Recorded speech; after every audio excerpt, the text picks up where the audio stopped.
I Am Too Absolutely Small for School by Lauren Child.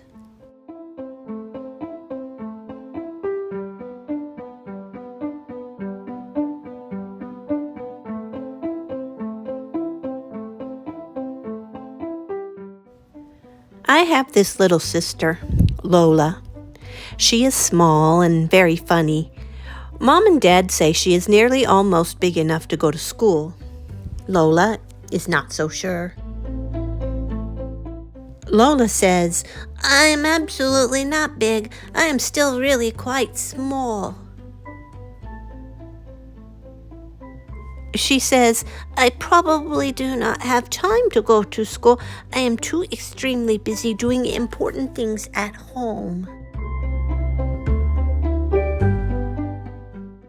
I say, "At school, you will learn numbers and how to count up to 100. Lola says, "I don't need to learn up to 100. I already know up to 10, and that's plenty. I have 10 fingers, and also I have 10 toes. And I never eat more than 10 cookies at one time. 10 is enough." "But Lola," I say, "what if 11 eager elephants all wanted a treat? How would you count up how many treats that would be?" "Well," says Lola, "I'm not quite sure." I say, "And what about learning your letters, Lola? If you know how to write, you can send cards to people you like." Lola says, "I like to talk on the telephone. It's more friendly and straight away." "But not everyone has a telephone, you know, Lola," I say. "Who doesn't?" says Lola. "Santa Claus," I say. "You have to write him a special note and send it to the North Pole to tell the elves your Christmas wish. Otherwise, the elves might get your wish mixed up." "I didn't know that, Charlie," says Lola. "And Lola," I say, "don't you want to read words? Then you will be able to read your own books and understand secret messages written on the fridge." Lola says, "I know lots of secrets. I don't need to read words, and I've got all my books in my head. If I can't remember, I can just make them up." "But Lola," I say, "what would you do if there was an ever so angry ogre who would not go to sleep unless you read him his favorite bedtime story?"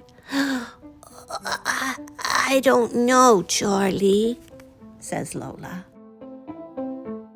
Then Lola says, "I would like to read to an ogre and count up elephants and send notes to the North Pole, but I absolutely will not ever wear a school uniform. I do not like wearing the same as other people." I say, "But Lola, you won't have to wear a school uniform. At our school, you can wear whatever you like." "Oh," says Lola. "You wait there. I know exactly what I can wear." Well, Lola," I say, "that's certainly stylish, but you cannot go to school dressed as a crocodile." Lola says, "This is not a crocodile. This is an alligator." I say, "You can't really go as an alligator either." "Why not?" says Lola. Because alligator is for fancy. For school, stripes are nice." "Really?" says Lola. "I like to wear stripes," says Lola, "but what will I do at lunchtime? You know I will never, not ever, eat a school lunch." My sister Lola is fussy about food. I say, "But Lola, you can take your own packed lunch in your very own lunchbox." Lola says, I do not want to eat at school alone, all by myself on my own. I say, but Lola, at school you will meet lots of new friends. You can have lunch with one of them. Then Lola says, but I already have my friend, Soren Lorensen. I like to have lunch at home with him. Soren Lorensen is Lola's invisible friend. No one knows what he looks like. I say, well, Soren Lorensen will be going to school too. What will he do if he can't sit next to you? Oh, you're right. Soren Lorensen is a little slightly nervous to be at school on his own. I will absolutely have to go too, says Lola. Walking to school, Lola is all wobbly. She says, Soren Lorensen is feeling slightly not very well.